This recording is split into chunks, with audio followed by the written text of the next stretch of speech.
Salam, selamat pagi Bapak Ibu, Saudara-saudari yang terkasih di dalam Tuhan Yesus Kristus. Hari ini kita akan melanjutkan pembacaan dan perenungan kebenaran firman Tuhan dari Kisah Para Rasul pasal yang ke-9 ayat yang pertama sampai yang ke-43. Saya mengajak kita semua mari mengambil Alkitabnya dan kemudian nanti kita akan membacanya bersama-sama. Kisah Para Rasul pasal 9 ayat yang pertama sampai yang ke-43. Begini bunyi firman Tuhan. Sementara itu berkobar-kobar hati Saulus untuk mengancam dan membunuh murid-murid Tuhan.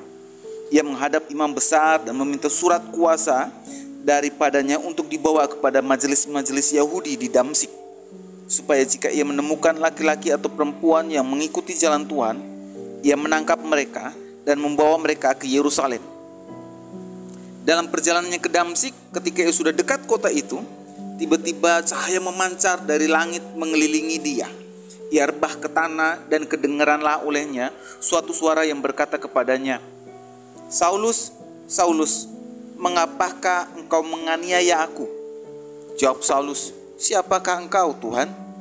Katanya, "Akulah Yesus yang kau aniaya itu. Tetapi bangunlah dan pergilah ke dalam kota. Di sana akan dikatakan kepadamu apa yang harus kau perbuat." Maka termangu-mangulah teman-temannya seperjalanan, karena mereka memang mendengar suara itu, tetapi tidak melihat seorang juga pun. Saulus bangun dan berdiri, lalu membuka matanya, tapi ia tidak dapat melihat apa-apa. Mereka harus menuntun dia masuk ke Damsyik. 3 hari lamanya ia tidak dapat melihat, dan 3 hari lamanya ia tidak makan dan minum. Di Damsyik ada seorang murid Tuhan bernama Ananias. Firman Tuhan kepadanya dalam suatu penglihatan, "Ananias." Jawabnya, "Ini aku, Tuhan." Firman Tuhan, "Mari, pergilah ke jalan yang bernama Jalan Lurus, dan carilah di rumah Yudas, seorang dari Tarsus yang bernama Saulus. Ia sekarang berdoa." Dan dalam suatu penglihatan ia melihat bahwa seorang yang bernama Ananias masuk ke dalam dan menumpangkan tangannya ke atasnya, supaya ia dapat melihat lagi. Jawab Ananias, "Tuhan, dari banyak orang telah kudengar tentang orang itu, betapa banyaknya kejahatan yang dilakukannya terhadap orang-orang kudus-Mu di Yerusalem. Dan ia datang kemari dengan kuasa penuh dari imam-imam kepala untuk menangkap semua orang yang memanggil nama-Mu. Tapi firman Tuhan kepadanya, pergilah, sebab orang ini adalah alat pilihan bagiku untuk memberitakan nama-Ku kepada bangsa-bangsa lain, serta raja-raja dan orang-orang Israel. Aku sendiri akan menunjukkan kepadanya betapa banyak penderitaan yang harus ia tanggung oleh karena nama-Ku." Lalu pergilah Ananias ke situ dan masuk ke rumah itu. Ia menumpangkan tangannya ke atas Saulus, katanya, "Saulus, saudaraku, Tuhan Yesus yang telah menampakkan diri kepadamu di jalan yang engkau lalui, telah menyuruh aku kepadamu, supaya engkau dapat melihat lagi dan penuh dengan Roh Kudus." Dan seketika itu juga seolah-olah selaput gugur dari matanya, sehingga ia dapat melihat lagi. Ia bangun lalu dibaptis, dan setelah ia makan, pulihlah kekuatannya. Saulus tinggal beberapa hari bersama-sama dengan murid-murid di Damsyik. Ketika itu juga ia memberitakan Yesus di rumah-rumah ibadat dan mengatakan bahwa Yesus adalah anak Allah. Semua orang yang mendengar hal itu heran dan berkata, "Bukankah dia ini yang di Yerusalem mau membinasakan barang siapa yang memanggil nama Yesus ini? Dan bukankah ia datang ke sini dengan maksud untuk menangkap dan membawa mereka ke hadapan imam-imam kepala?" Akan tetapi Saulus semakin besar pengaruhnya, dan ia membingungkan orang-orang Yahudi yang tinggal di Damsyik, karena ia membuktikan bahwa Yesus adalah Mesias. Beberapa hari kemudian, orang Yahudi merundingkan suatu rencana untuk membunuh Saulus. Tapi maksud jahat itu diketahui oleh Saulus. Siang malam, orang-orang Yahudi mengawal semua pintu gerbang kota supaya dapat membunuh dia. Sungguh pun demikian, pada suatu malam murid-muridnya mengambilnya dan menurunkannya dari atas tembok kota dalam sebuah keranjang. Setibanya di Yerusalem, Saulus mencoba menggabungkan diri kepada murid-murid, tetapi semuanya takut kepadanya, karena mereka tidak dapat percaya bahwa ia juga seorang murid. Tapi Barnabas menerima dia dan membawanya kepada rasul-rasul dan menceritakan kepada mereka bagaimana Saulus melihat Tuhan di tengah jalan dan bahwa Tuhan berbicara dengan dia, dan bagaimana keberaniannya mengajar di Damsyik dalam nama Yesus. Dan Saulus tetap bersama-sama dengan mereka di Yerusalem, dan dengan keberanian mengajar dalam nama Tuhan, ia juga berbicara dan bersoal jawab dengan orang-orang Yahudi yang berbahasa Yunani. Tapi mereka itu berusaha membunuh dia. Akan tetapi setelah hal itu diketahui oleh saudara-saudara anggota jemaat, mereka membawa dia ke Kaisarea, dan dari situ membawa dia ke Tarsus. Selama beberapa waktu jemaat di seluruh Yudea, Galilea, dan Samaria berada dalam keadaan damai. Jemaat itu dibangun dan hidup dalam takut akan Tuhan. Jumlahnya makin bertambah besar oleh pertolongan dan penghiburan Roh Kudus. Pada waktu itu Petrus berjalan keliling mengadakan kunjungan kemana-mana. Dalam perjalanan itu ia singgah juga kepada orang-orang kudus yang di Lidia. Di situ didapatinya seorang bernama Eneas yang telah 8 tahun terbaring di tempat tidur karena lumpuh. Kata Petrus kepadanya, "Eneas, Yesus Kristus menyembuhkan engkau. Bangunlah dan bereskanlah tempat tidurmu." Seketika itu juga bangunlah orang itu. Semua penduduk Lida dan Saron melihat dia, lalu mereka berbalik kepada Tuhan. Di Yope ada seorang murid perempuan bernama Tabita, dalam bahasa Yunani Dorcas. Perempuan itu banyak sekali berbuat baik dan memberi sedekah. Tapi pada waktu itu ia sakit lalu meninggal, dan setelah dimandikan mayatnya dibaringkan di ruang atas. Lida dekat dengan Yope. Ketika murid-murid mendengar bahwa Petrus ada di Lida, mereka menyuruh 2 orang kepadanya dengan permintaan, "Segeralah datang ke tempat kami." Maka berkemaslah Petrus dan berangkat bersama-sama dengan mereka.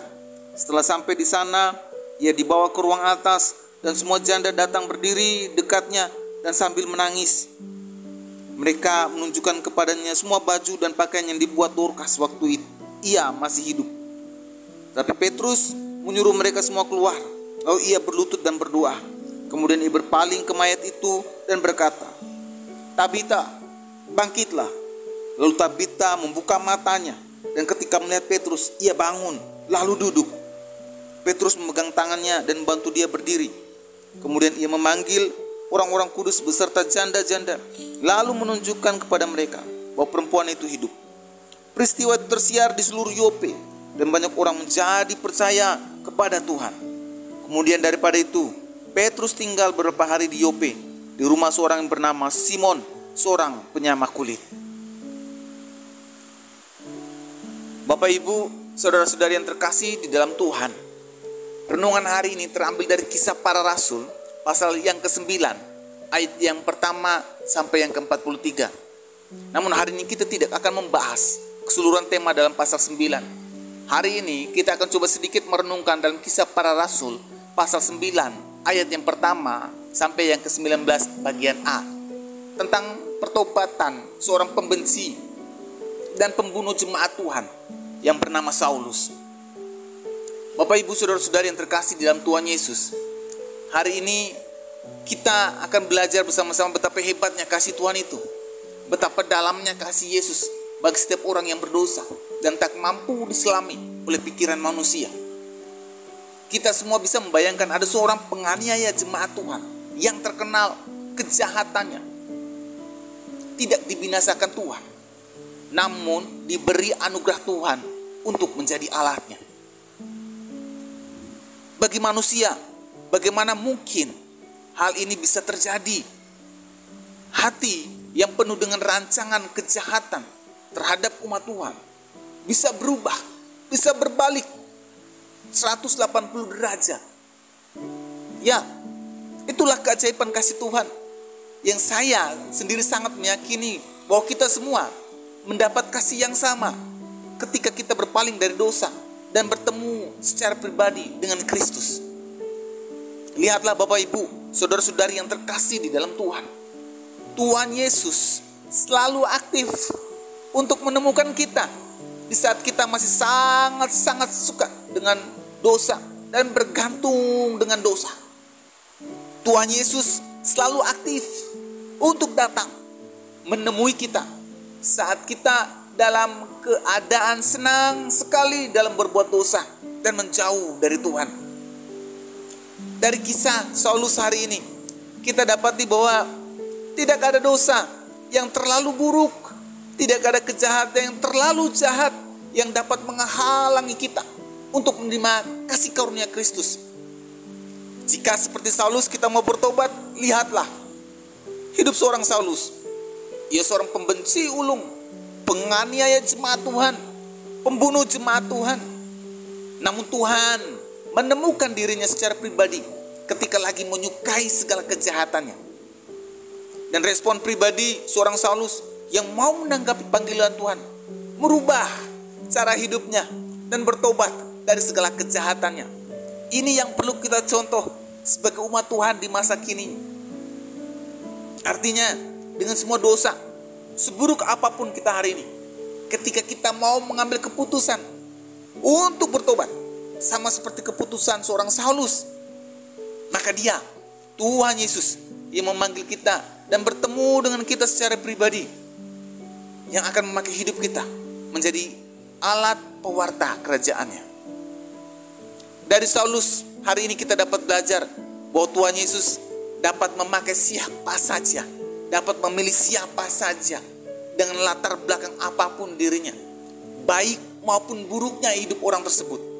Tuhan tidak memandang status hidup orang untuk dipakai menjadi alat pewarta kerajaannya.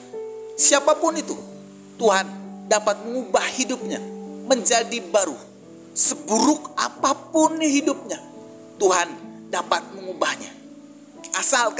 Asalkan kita mau menanggapi panggilannya, bertobat dengan meninggalkan masa lalu kita dan mengenakan manusia baru di dalam Kristus.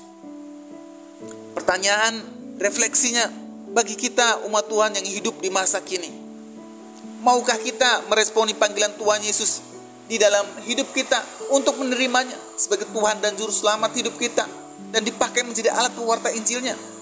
Maukah kita seperti Saulus yang meresponi panggilan Tuhan untuk meninggalkan masa lalu kita dengan begitu banyak cerita kejahatan yang sudah kita lakukan dan mengikuti Tuhan Yesus dengan hidup yang baru? Mari kita berdoa. Ya Tuhan, kami bersyukur melalui kebenaran firman Tuhan hari ini. Kami belajar bersama dari seorang Saulus bahwa Tuhanlah yang menemukan kami ketika kami sangat senang dengan dosa. Tuhanlah yang mengubahkan hidup kami menjadi baru dari seorang pendosa, pemabuk, pemarah, tersinggung, dan lain sebagainya. Diubah menjadi seorang yang ramah, menjadi seorang yang sabar, penolong sesama, memberitakan Injil, dan hidup yang baru menjadi berkat bagi banyak orang. Terima kasih Tuhan Yesus, kami bersyukur bahwa pertemuan pribadi denganmu bawa hidup baru bagi kami semua. Di dalam nama Tuhan Yesus kami sudah berdoa. Amin. Kiranya renungan hari ini terus menguatkan langkah iman kita dalam mengiring Tuhan Yesus. Ingat, tetap teruslah berdoa, tetap teruslah percaya, dan tetap terus